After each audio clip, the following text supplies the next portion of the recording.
పిల్లలు కాదు చిచ్చర పిడుగులు, పలు రంగాల్లో రాణిస్తున్న చిన్నారులు. పూర్తి వివరాలకు చదవండి రేపటి Sakshi Hyderabad edition. Phone tapping కేసులో పోలీసులు దర్యాప్తును ముమ్మరం చేశారు.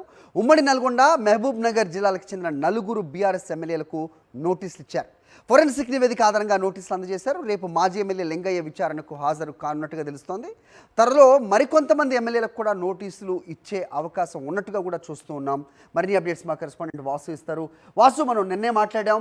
సో లింగయ్య తర్వాత ఇంకా లిస్ట్ ఏదన్నా బయటికి వస్తుందా? మరే ఇతర ఎమ్మెల్యేలని అరెస్ట్ చేయడానికి కానీ లేకపోతే నోటీసులు ఇవ్వడానికి కానీ సిద్ధపడుతున్నారా అనేది. మరో 3 ఎమ్మెల్యేలకు కూడా నోటీసులు అందాయనే వార్త అంతోంది. ఎవరెవరు వాళ్ళు, ఏంటి మీ దగ్గర ఇన్పుట్?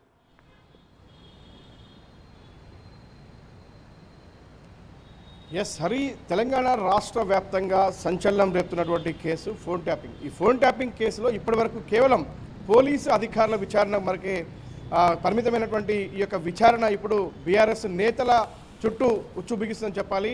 ఎందుకంటే మనం చూసాం రీసెంట్గా నల్గొండ మాజీ ఎమ్మెల్యేకి సంబంధించినటువంటి ఆ జిల్లా వ్యక్తికి సంబంధించిన చినమర్తి లింగయ్యకు నోటీసులు జారీ చేసిన నేపథ్యంలో ఆయన అనారోగ్య కారణాల వల్ల రేపు విచారణకు హాజరవుతానని ఇప్పటికే పోలీసులకు సమాచారం ఇచ్చారు. ఆయన రేపు జూబ్లీహిల్స్ ఏసీపీ ముందు విచారణకు హాజరు కాబోతున్నారు.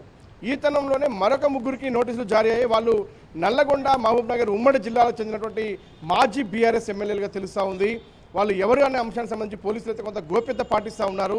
అంటే గత ప్రభుత్వ హయాంలో చాలా కీలకంగా ప్రభుత్వానికి సన్నిహితంగా ఉన్నటువంటి వ్యక్తులని కూడా తెలుస్తూ ఉంది. ఎవరైతే ఈ కేసులో అరెస్ట్ అయినటువంటి 4 పోలీస్ అధికారులకు సంబంధించి వీళ్ళు రెగ్యులర్గా టచ్లో ఉన్నారు. ఫోన్ కాల్ లిస్ట్ ఆధారంగా సిడిఆర్ ఇప్పటికే పోలీసులు చేతి దక్కింది. మరోపక్క ఎఫ్ఎస్ఎల్ నివేదిక ఆధారంగా కూడా ఇప్పటికైతే పోలీసులకు ఎఫ్ఎస్ఎల్ నివేదిక అందిందో ఇమీడియట్లీ వీళ్ళు చినమర్తి లింగయ్యకు మొదటగా నోటీసులు ఇచ్చారు. ఆ తర్వాత మరో 3 ఎమ్మెల్యేలకు ఆ ఎఫ్ఎస్ఎల్ నివేదికను మొత్తాన్ని కూడా పరిశీలిస్తూ ఉన్నారు.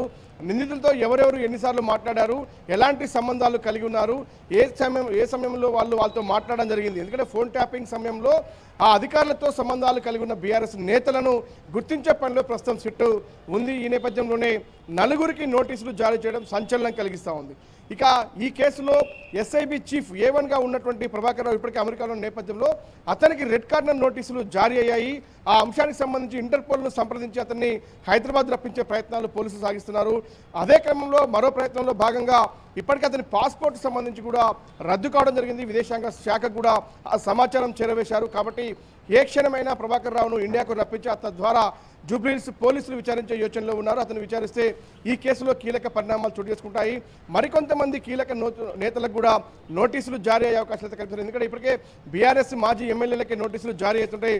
ఆ తర్వాత ప్రభాకర్ రావు విచారణ అనంతరం మరికొంతమంది బీఆర్ఎస్ కీలక నేతలకు నోటీసులు వచ్చే అవకాశాలు ఉన్నాయనే ఊహాగానాలు మాత్రం వ్యక్తమవుతా ఉన్నాయి. మొదటి చాలా రోజుల తర్వాత మరొకసారి ఫోన్ ట్యాపింగ్ కేసులో ఇది కీలక పరిణామం చెప్పాలి. బీఆర్ఎస్ నేతల విచారణ రేపటి నుంచి ప్రారంభం కాబోతా ఉంది.